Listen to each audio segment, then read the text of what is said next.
नमस्कार, स्वागत है आपका हमारे चैनल पर। महाराष्ट्र में चल रहे सियासी संकट के बीच सुप्रीम कोर्ट से उद्धव ठाकरे को लगा बड़ा झटका। आपको बता दें कि एकनाथ शिंदे के गुट की तरफ से दायर की गई याचिका पर आज सुप्रीम कोर्ट से जहां एक तरफ उद्धव ठाकरे को लगा है बड़ा झटका, तो वहीं एकनाथ शिंदे गुट को मिली है बड़ी राहत। आज इस पूरे मामले पर सुनवाई करते हुए सुप्रीम कोर्ट ने डिप्टी स्पीकर को दिया है नोटिस और वहीं 5 दिन में मांगा है जवाब। हल्फनामा दायर करने की बात की गई है सुप्रीम कोर्ट की तरफ से डिप्टी स्पीकर को लेकर। तो वहीं आपको बता दें कि शिवसेना और महाराष्ट्र पुलिस को भी दिया गया है सुप्रीम कोर्ट की तरफ से इस पूरे मामले में नोटिस। और वहीं दूसरी तरफ डिप्टी स्पीकर की तरफ से जो 16 विधायकों के ऊपर अयोग्यता की जा रही थी कार्यवाही, उस पर भी सुप्रीम कोर्ट ने 12 जुलाई तक लगा दी है रोक, यानी कि यथास्थिति बरकरार रखने की बात की गई है सुप्रीम कोर्ट की तरफ से,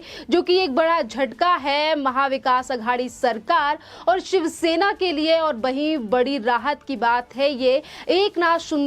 एकनाथ शिंदे गुट के लिए कि किस तरीके से उनके ऊपर एक तरीके से दबाव बनाने की कोशिश की जा रही थी। जहां एक तरफ विधायकों को लेकर कहा जा रहा था कि जिंदा वापस नहीं आ पाएंगे विधायक असम से वापस महाराष्ट्र, तो वहीं दूसरी तरफ परिवार की सुरक्षा को लेकर भी तमाम तरीके के मिल रहे थे एकनाथ शिंदे को थ्रेट्स। इन तमाम बातों को आज सुप्रीम कोर्ट में सुनवाई के दौरान एकनाथ शिंदे के जो गुट के वकील हैं उनकी तरफ से कहा गया है। और इसी के साथ हम आपको बता दें कि जिस तरीके से 16 विधायक की अयोग्यता की कार्यवाही करने वाले थे और आज शाम 5 बजे का टाइम दिया गया था डिप्टी स्पीकर की तरफ से, उस पर भी जिस तरीके से सुप्रीम कोर्ट ने रोक लगाई है, ये बड़ी राहत है एकनाथ शिंदे गुट के लिए कि किस तरीके से एक बड़ा फैसला लिया गया है एकनाथ शिंदे के हित में, जिसको लेकर आज तमाम बयान महाविकास अघाड़ी सरकार के नेताओं के भी सामने आ रहे हैं कि किस तरीके से दबाव बनाने की कोशिश की गई, योग्यता पर सवाल उठाए गए और कहा गया कि जो 16 विधायक हैं और अयोग्यता पे सवाल खड़े करने के साथ साथ उनसे जवाब मांगा गया था आज 5 बजे तक। और अब एकनाथ शिंदे के जो गुट के विधायक हैं, यानी कि वो 16 विधायक जिनकी सदस्यता को रद्द करने की बात, अयोग्य करार करने की बात की गई थी डिप्टी स्पीकर की तरफ से, उस पर भी तमाम सवाल खड़े किए गए आज सुप्रीम कोर्ट में एकनाथ शिंदे के वकील की तरफ से। क्योंकि आपको बता दें कि आज अगर 2 याचिकाओं पर सुनवाई सुप्रीम कोर्ट में हुई है जो कि एकनाथ शिंदे के गुट की तरफ से डाली गई थी, ये दोनों ही एक तरफ जहां परिवार से लेकर विधायकों की सुरक्षा, तो वहीं दूसरी तरफ डिप्टी स्पीकर की भूमिका पर भी उठाए गए थे याचिका में सवाल। और कहा गया था कि डिप्टी स्पीकर जो हैं वो महाविकास अघाड़ी सरकार के साथ मिलकर कर रहे हैं काम, और हमें यानी कि जो 16 विधायक हैं इनकी योग्यता को रद्द करने से पहले खुद ही डिप्टी स्पीकर के खिलाफ उठा था अविश्वास का प्रस्ताव, उस पर आज सुनवाई होनी चाहिए कोर्ट में। और इन तमाम बातों को भी पूछा गया कोर्ट की तरफ से, क्या ऐसा संभव है, यानी कि तमाम संविधान के तौर पर और तमाम चीज़ों पर सवाल पूछे गए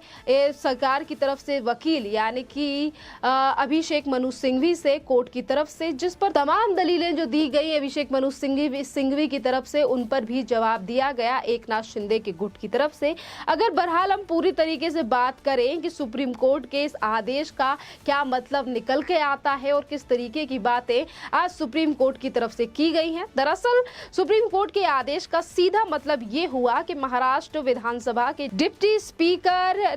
नरहरि झिरवाल जो कि 16 विधायकों को नोटिस जवाब की डेडलाइन भेजी थी, अब उनकी कोई वैधता नहीं रह गई है। सुप्रीम कोर्ट ने 11 जुलाई तक के लिए नोटिस पर रोक लगा दी है। जस्टिस सूर्यकांत ने सुनवाई के दौरान कहा, अंतरिम उपाय के रूप में हम डिप्टी स्पीकर की ओर से याचिकाकर्ता और ऐसे अन्य विधायकों और उनके लिखित जवाब दाखिल करने की समय सीमा आज शाम 5 बजे से बढ़ाकर 12 जुलाई 5:30 बजे तक करते हैं। ये बड़ी राहत है जो कि बात की गई है आज सुप्रीम कोर्ट की तरफ से। और इसके साथ ही हम तमाम और मुद्दों पर नजर डालें कि किस तरीके से आज महाराष्ट्र में सियासी संकट का 7वां दिन है, जहां एक तरफ महाविकास अघाड़ी सरकार जो है वो बिखरती हुई नजर आ रही है, तो वहीं आज कोर्ट में एकनाथ शिंदे फिर एक बार मजबूती से जो उनका गुट है वो उभर कर सामने आया है कि किस तरीके से उन्होंने कहा है कि 39 विधायकों का साथ उनके साथ है, और वहीं दूसरी तरफ इन 39 विधायकों ने महाविकास अघाड़ी सरकार से अपना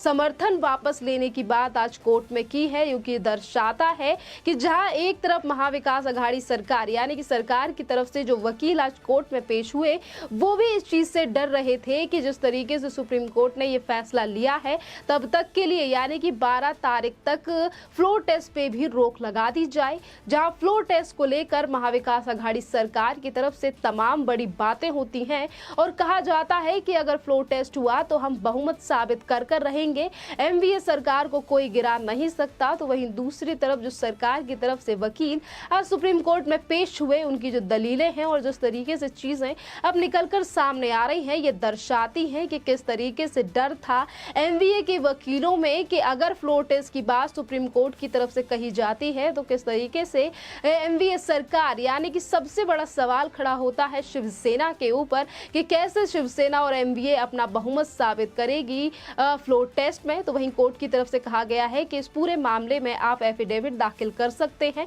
अगर आप इस तरीके की कुछ भी चीजों पर रोक या फिर फ्लोर टेस्ट की बात करना चाहते हैं। ये तमाम टिप्पणियां जो हैं आज वो सुप्रीम कोर्ट से इस पूरे मामले पर की गई हैं। अब देखना अहम ये भी होगा कि अभी से लेकर 12 तारीख में काफी ज्यादा समय है और ये बड़ी राहत की बात है एकनाथ शिंदे गुट की तरफ से, जहां एक तरफ ये कहा जा रहा था कि शायद एकनाथ शिंदे महाराष्ट्र आकर राज्यपाल भगत सिंह कोश्यारी से मुलाकात कर सकते हैं, तो अब इन अटकलों पर भी कहीं ना कहीं रोक लगती हुई नजर आ रही है, क्योंकि अब ज्यादा समय और रहेंगे एकनाथ शिंदे के गुट के विधायक असम में, जिस तरीके की चीजें अब देखी जा रही हैं। और आज अगर एकनाथ शिंदे के गुट के जो नेता हैं, विधायक हैं, जो जब से महाराष्ट्र को छोड़कर गए हैं तब से ही महाविकास अघाड़ी सरकार की मुश्किलें कम होने का नाम नहीं ले रही हैं, किसी न किसी तरीके से दबाव बनाने की कोशिश की जा रही है विधायकों पे, और वहीं सिक्योरिटी को लेकर भी बात अभी सामने आई थी। तो आज सुप्रीम कोर्ट ने भी इस पूरे मामले की सुनवाई करते हुए महाविकास अघाड़ी सरकार को निर्देश दे दिए हैं कि जो विधायक हैं वो और उनके परिवार को सिक्योरिटी प्रोवाइड कराए महाविकास अघाड़ी सरकार। जी हाँ, ये बड़ी बात कही गई है आज सुप्रीम कोर्ट की तरफ से, और इस बात पे हम ये कह सकते हैं कि दो तरीके से राहत मिली है आज एकनाथ शिंदे के गुट के लिए, जहां एक तरफ सिक्योरिटी प्रोवाइड की गई है सुप्रीम कोर्ट की तरफ से, कहा गया है अपने सुनवाई के दौरान चीजें कही गई हैं सुप्रीम कोर्ट के दौरान, तो वहीं दूसरी तरफ जिस तरीके से समय बढ़ा दिया गया है जवाब देने का उन तमाम बागी विधायकों का जो कि आज एकनाथ शिंदे के गुट में है, गुवाहाटी में है, होटल में ठहरे हुए हैं, ये तमाम जो चीजें दर्शा रही हैं कि किस तरीके से दोनों तरीके से बड़ी जीत है ये एकनाथ शिंदे के गुट की, जो कि आज महाविकास अघाड़ी सरकार से पूरी तरीके से अलग हो चुके हैं, क्योंकि इससे पहले ही एकनाथ शिंदे अपनी पार्टी का जो गुट है वो ऐलान कर चुका है कि उनकी पार्टी का नाम शिवसेना बाला साहेब ठाकरे होगा, जिसके बाद एमवीए सरकार के जो नेता हैं उनकी बौखलाहट लगातार सामने आ रही है। कभी कहा जाता है कि जिस तरीके से चीजें की जा रही हैं उसमें बीजेपी का हाथ है, सरकार गिराने की कोशिश की जा रही है, तो वही विधायकों को धमकी देने की भी कोशिशें की जा रही हैं, जिसमें संजय राउत का नाम कई बार ले चुके हैं एकनाथ शिंदे, और आज एक फिर बार इन तमाम चीजों को रखा गया एकनाथ शिंदे की तरफ से कोर्ट में कि किस तरीके से एमवीए सरकार के जो नेता हैं यानी कि संजय राउत किस तरीके से विधायकों को धमकी देते हैं और कौन कौन सी वो धमकियां हैं, उन तमाम चीजों का जिक्र भी एकनाथ शिंदे की तरफ से आज कोर्ट में इस पूरे मामले को लेकर किया गया। दरअसल आपको ये भी बता दें, इसमें एक और अपडेट ये भी है कि जहां एक तरफ एकनाथ शिंदे और उनके तमाम जो विधायक हैं उनको धमकी देने का काम किया जा रहा है एमवीए सरकार की तरफ से, तो कभी शरद पवार के भी इसी तरीके से बयान सामने आते हैं। वहीं हम आपको ये भी बता दें कि एक तरफ जहां संजय राउत लगातार एकनाथ शिंदे और उनके जो 7 जो विधायक हैं उनको लेकर लगातार टिप्पणी कर रहे हैं, पर वहीं दूसरी तरफ केंद्रीय एजेंसी ईडी ने भी बढ़ा दी है संजय राउत की मुश्किलें, क्योंकि 1034 करोड़ रुपए के घोटाले के मामले में ईडी ने संजय राउत को भेज दिया है समन, और इस पूरे मामले में कल संजय राउत को ईडी के सामने होना होगा पेश, और इससे पहले संजय राउत की पत्नी वर्षा राउत से भी कर चुकी है इस पूरे मामले में ईडी पूछताछ, और इसके बाद अब इस पूरे मामले को लेकर भी संजय राउत का बयान सामने आया है, जिसमें उनका कहना है कि मुझे तो जस्ट अभी पता चला है कि ईडी ने मुझे समन भेजा है, हमें दबाने की कोशिश की जा रही है, पर मैं मुड़ने वाला नहीं हूं। यानी कि एक तरीके से संजय राउत का कहना है कि मुझे भी असम भेजने के लिए कोशिश यानी कि दबाव बनाया जा रहा है, पर मैं असम जाने वाला नहीं हूं, मैं शिव सैनिक हूं। तो वहीं दूसरी तरफ संजय राउत के बहनोई सुनील राउत का भी यही बयान सामने आया था। उन्होंने कहा कि अटकलें जो लगाई जा रही हैं, मैं कहीं भी जाने वाला नहीं हूं, मैं शिवसेना में था, शिवसेना में हूं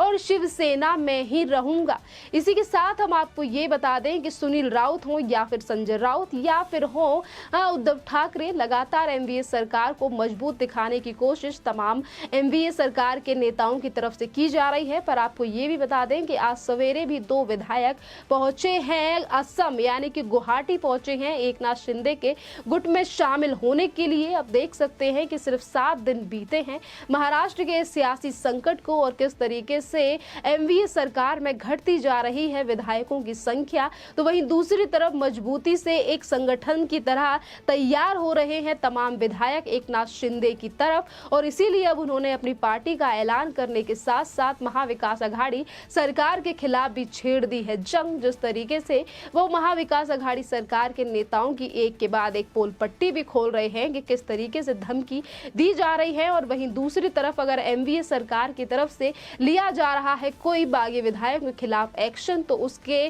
खिलाफ भी कानूनी तरीके से यानी कि कानूनी तौर पर जवाब दिया जा रहा है एकनाथ शिंदे की तरफ से। और आज जो याचिका डाली गई थी, याचिका कल डाली गई थी, सुनवाई आज इस पूरे मामले में आज हुई और सुनवाई के दौरान ही कोर्ट ने जिस तरीके से आज दलीलें दी हैं, उससे साफ प्रतीत होता है कि इसमें बड़ी जीत हुई है और एक बड़ी राहत मिली है एकनाथ शिंदे के लिए। अब देखना अहम ये रहेगा कि गर्मियों की छुट्टियों के बाद अगर इस पूरे मामले पर सुप्रीम कोर्ट सुनवाई करता है तो क्या अंतरिम फैसला आएगा सुप्रीम कोर्ट की तरफ से इस पूरे मामले को लेकर, जो कि याचिका डाली गई थी एकनाथ शिंदे के गुट की तरफ से। खैर, इस टॉपिक पर आपका क्या कहना है, आप हमें कमेंट करके जरूर बताइए। धन्यवाद।